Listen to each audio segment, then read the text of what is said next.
હા, મને મીડિયાના માધ્યમથી જાણવા મળ્યું કે જિગીશાબેન ઉપર રાજકીય કિન્યાખોરી રાખીને અસામાજિક તત્વોએ ગાડીની અંદર કાચ તોડીને હુમલો કરવામાં આવ્યો છે।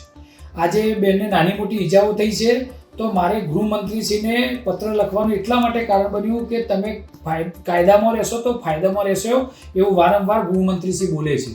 તો મારે ગૃહમંત્રીશ્રીને કહેવું છે કે તમે જે પણ અસામાજિક તત્વોએ હુમલો કર્યો હોય એમને કડકમાં કડક સજા કરવામાં આવે અને જાહેર વરઘોડો કાઢવામાં આવે, કારણ કે પાટીદાર દીકરી ઉપર હુમલો થયો છે। તમે રાજકીય જે કિન્યાખોરી રાખતા હોય તમે તમારી રીતે કરો, અમે કોઈ રાજકીય પાર્ટી સાથે એસપીજી જોડાયેલું નથી, પણ આ બેન એ પાટીદાર સમાજની બહાદુર દીકરી છે એને ન્યાય મળવો જોઈએ।